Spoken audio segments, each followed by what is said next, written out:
I had just moved into a new apartment and was finally settling in after a busy few weeks of unpacking and arranging all my things. It felt good to sit down and relax with a cup of tea. As I scroll through social media to catch up on what friends were up to, I started getting friend requests from profiles I didn't recognize. That wasn't too unusual since the move had no doubt allowed some old connections to find me again. I went to check out the profiles and found them oddly bare, with no info filled in or profile pictures set.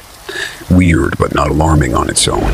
What was alarming was when I noticed one of the requests had included my full name, which isn't on my social profiles anywhere. A chill ran down my spine, realizing this person somehow knew who I was without even being connected to me. I ignored and deleted the requests, trying to brush it off as a coincidence. Over the next few days, more mysterious requests kept coming, always including my full name in the message. I began noticing a figure outside my window sometimes late at night, just standing in the shadows and watching my apartment. When I jerk the curtains open, they disappear into the darkness. I started double-checking my doors and windows each night, petrified someone was getting into my home somehow. The nightmares began too, of shadowy intruders sneaking into my room while I slept, paralyzed with fear. I woke up gasping for air and drenched in sweat each time. I confided in my friend Amy about what was happening, hoping for reassurance it was all just my paranoid mind playing tricks. "Don't ignore this. You need to report it," she urged, helping me file a stalking report with the non-emergency police line.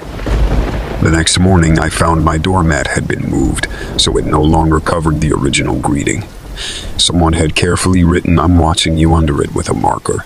My blood ran cold reading those haunting words. This was no coincidence anymore.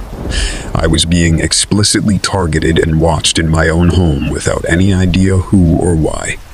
Amy helped pack a bag so I could stay with her until the police could properly investigate. That night, we stayed up late talking, trying to distract ourselves from the unsettling thoughts swirling in my mind. A strange noise outside made us both freeze, listening intently. Probably just a neighbor, Amy reassured, but I could hear the uncertainty in her voice too. Moments later, we heard the unmistakable jingling of keys in the front door lock. Amy and I stared at each other in petrified silence as the door slowly creaked open. A dark, hooded figure paused in the doorway, just standing there staring at us from the shadows. Without thinking, I grabbed the heavy lamp from the side table and hurled it with all my strength at the intruder. It connected with a sickening thud. The figure let out an inhuman howl and crumpled to the floor, struggling to stand back up. Amy ran to flip on the lights while dialing 911 frantically. When the lights flicked on, I gasped in horror. It was our neighbor, Mr. Simmons, who lived a couple doors down, bleeding profusely from a head wound. I blurted out apologies, terrified of what I had just done, while Amy reported the attack to dispatch. The police arrived within minutes, assisting the paramedics who rushed Mr. Simmons away on a stretcher. As the officers took our statements of the night's traumatic events, I realized with dread that this was just the beginning. My real stalker was still out there somewhere, and now they knew where Amy lived too. Over the following weeks, the police investigated leads while we remained in protective custody at a safe house.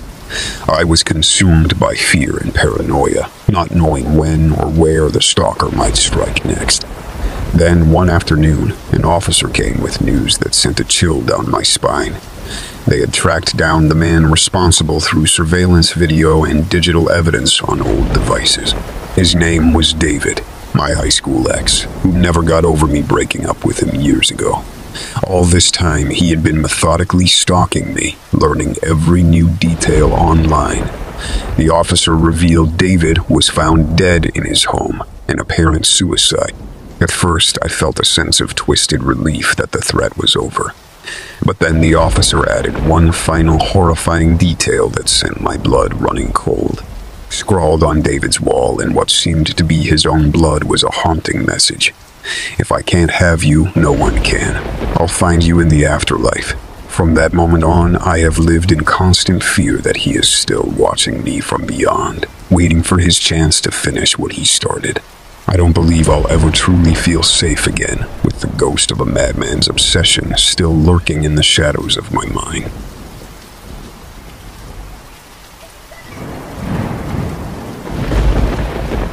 I'll never forget the feeling of being watched that began a few months ago. It started small, with an odd car idling outside my home late at night, or things being slightly moved or disturbed when I returned from being out. I tried to rationalize it as nothing, telling myself I was just being paranoid. But the feeling of eyes following my every move only grew stronger each day. I began noticing things I was certain I didn't leave out, like lights being on that I could have sworn I turned off, or doors and windows unlocked that should have been secured. My mail was rifled through even after being collected from the box. None of it was overtly clear evidence of a break-in, but it was definitely strange. I started keeping my blinds drawn at all times and triple-checked everything was locked up tight at night. Still, the little insidious signs someone had been in my personal space continued. It was like they were playing a sinister game of slowly torturing me with the feeling that I was no longer alone. Even when I was no longer alone, even when I was. That's when the notes began appearing, handwritten with jagged letters cut out from magazine letters and pasted together on blank paper. They read things like, "I'm always with you, and you'll never be free of me." Police increased patrols of my neighborhood, but found no obvious signs of forced entry or clues of the perpetrator. Still, I could feel unseen eyes watching my every move, even when out in public. One morning I found a photo tucked under my windshield wiper of myself, leaving my home the day prior, captured from across the street like the photographer had been hiding in wait. The final straw was when I went to take out the trash and found a bouquet of dead roses with a card that simply read, "You're mine."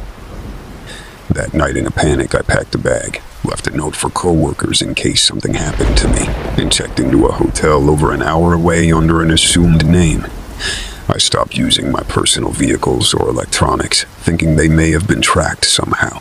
But after a few days of laying low with no contact attempts, I started to think maybe I was being overly paranoid after all. I began relaxing my guard and returning to normal routines. A week later, I went to the store and exited to find a note on my windshield that read, "Missed you, my love." My heart jumped into my throat. Somehow they had found me, even this far away in an untraceable location.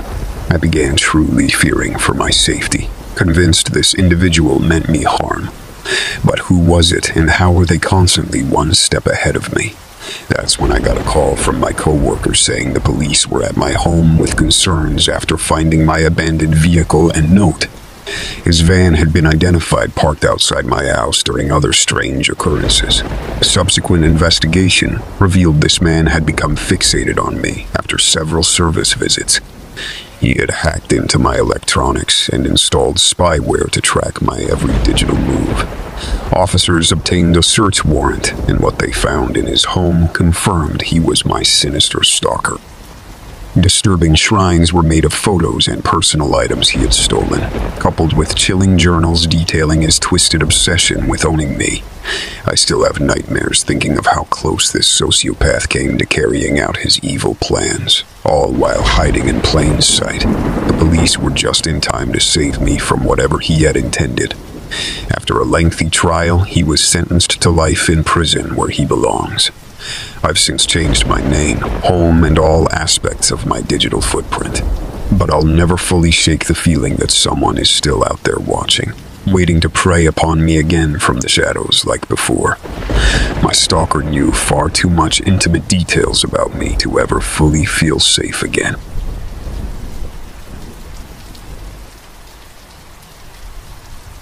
I had just finished a long shift at work and was looking forward to relaxing at home. The sun had already set as I drove through my quiet suburban neighborhood. As I pulled into the driveway, I noticed something propped up against my front door. It was a small gift-wrapped box with a card attached. I found it curious yet a little unsettling that someone left a mysterious package without ringing the bell or knocking. I cautiously approached the door, quickly unlocked it, and shut it securely behind me before focusing on the suspicious parcel. The card simply had my name handwritten on the front in unfamiliar block letters. With trembling fingers, I open it to find a generic happy birthday message inside. But my birthday wasn't for another few months. An uneasy feeling crept over me as I stared at those words, realizing a complete stranger knew not just my name but personal details about me. I wore latex gloves to pick up the gift-wrapped box, fearing it may contain something sinister or dangerous inside. Peeling back the paper revealed a nondescript white jewelry box. I flipped open the lid with bated breath, half expecting to find a threat or disturbing message scrawled within. Instead, there was a simple silver bracelet nestled in the satin lining. It looked ordinary enough, but the implication that someone had been watching me closely unsettled me to my core.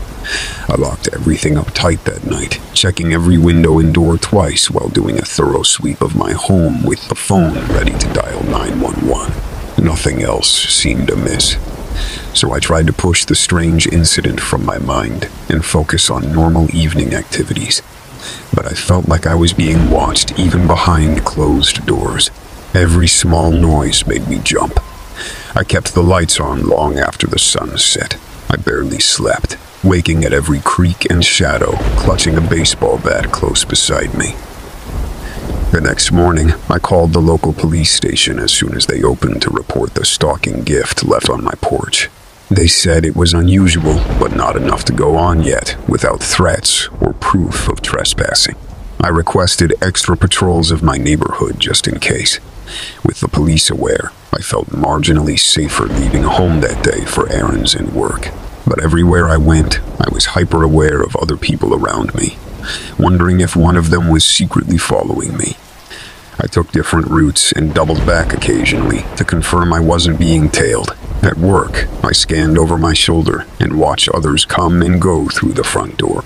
No new boxes or notes appeared when I returned home each night, but the feeling of constant uncertainty remained like a dark cloud hanging over me. Several days passed with no further signs my stalker knew where I lived or worked. I started to hope it was truly just an isolated, bizarre incident, and not the start of a pattern of escalating harassment. But then one afternoon, when I went out on my lunch break, I glanced across the street and spotted a hooded figure partially obscured by a tree. They appeared to be watching my building intently through a pair of binoculars.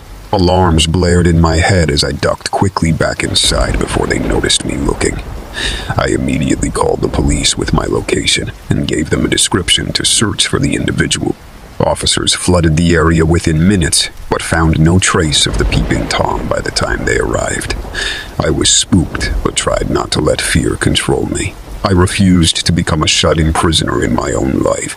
So that evening, I cautiously ventured out to a nearby shopping center, hoping strength in numbers around other people would deter any stalking behavior. I carefully surveyed every face while waiting in line at the food court, constantly moving my focus. That's when I did a double take, swearing I spotted a familiar hooded figure sitting alone in the corner of my peripheral vision. My heart leapt in my throat as I whipped around to get a direct look. But just like that afternoon when I turned to face them head on, they were gone. My hands started trembling so badly I could hardly eat. I rushed through the rest of my errands in a panic and sped straight home, double-checking the locks immediately upon arrival. That night, I stayed glued to my windows, staring into the darkness, desperate for any sign I was being tailed. Just when I was about to nod off from exhaustion, a chill went down my spine. A shadowy figure emerged at the edge of my property, halted, and tilted their head slowly up towards my window with an eerie familiarity.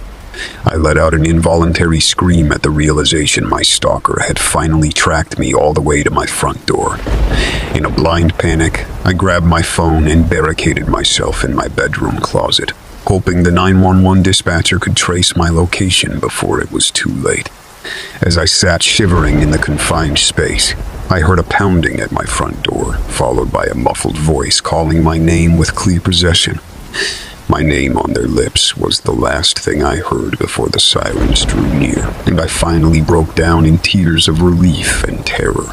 In those darkest hours shut away from the world, I wondered how long it would be before I felt safe again, or if I ever truly would, knowing someone was always watching.